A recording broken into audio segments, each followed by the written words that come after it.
All right, let's look at something else. Three civil society organizations have come together to demand that the South African state provides a universal basic income grant of 1,268 rand to help around 13 million people facing starvation, and that's within 12 months. In the meantime, they've demanded the reintroduction of the 350 rand special COVID grant that was given but recently discontinued. One of those organizations joins us now. Isobel Frye is Director of Studies in Poverty and Inequality Institute. Ms. Frye, thank you for being with us. Were you going to release this demand or was that hastened perhaps by what we saw playing out in the country last week? Francis, good afternoon to you and to your viewers and listeners.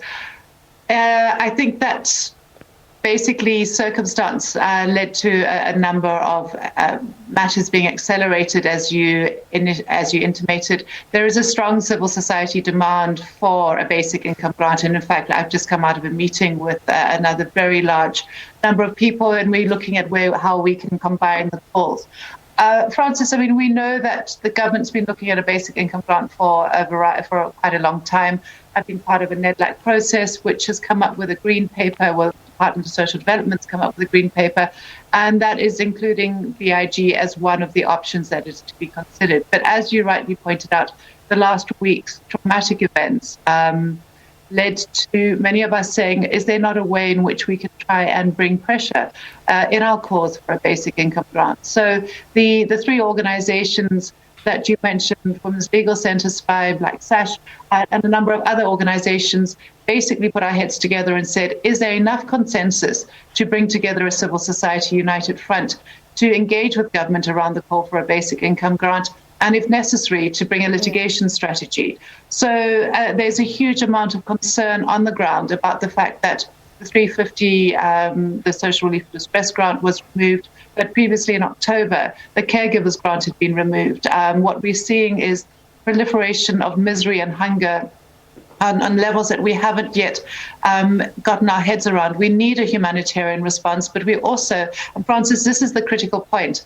It's messy, but we need to have a structural change. We can't just have an opportunity for a small sort of 3-month relief, which then leaves the people who receive it completely fearful for what happens at the end of that. I'm really interested. I mean, organizations such as yours were raising the alarm bells about withdrawing this 350 rand. You get a sense of relative deprivation because people had gotten used to getting that measly income. It was still an income for unemployed people.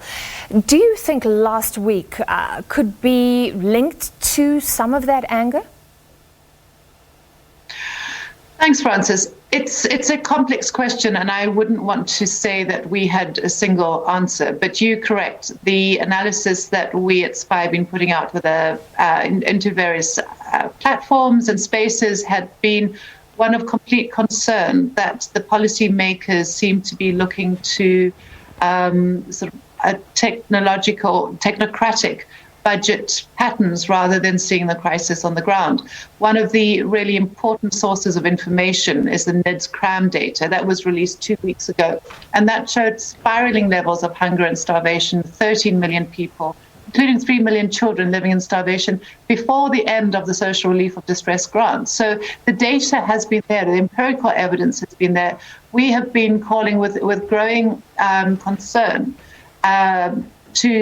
with people within NEDLAC, the National Treasury, and other voices.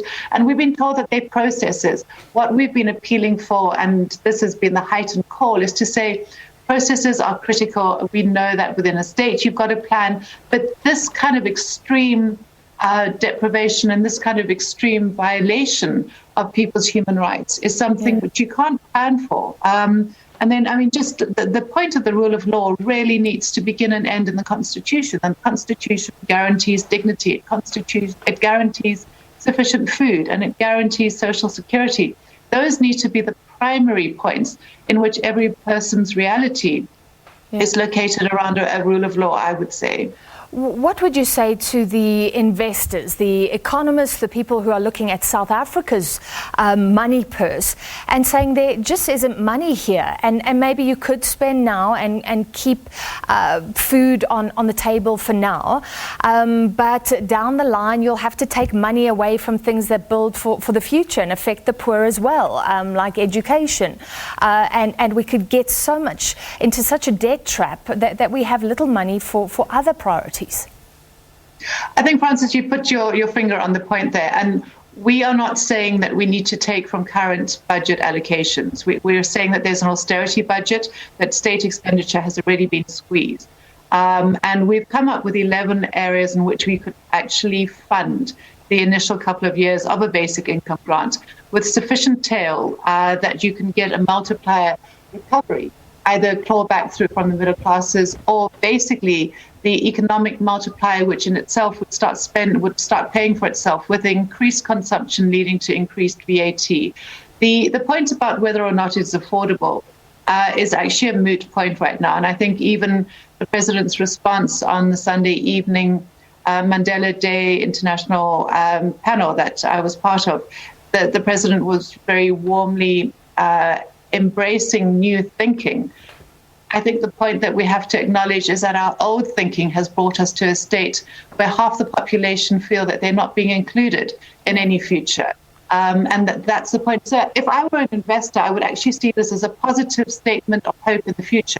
I would see this as being a guarantee of future investment, because if you give people a stake in the future, each of us will be protecting that future rather than trying to destroy it because it doesn't include us. Yeah, and some of them do, saying for South Africa's economy to be sustainable, we need this sort of support. Thank you very much, Isobel Frye, Director of Studies in Poverty and Inequality Institute, and we'll see if that matter goes to court in future.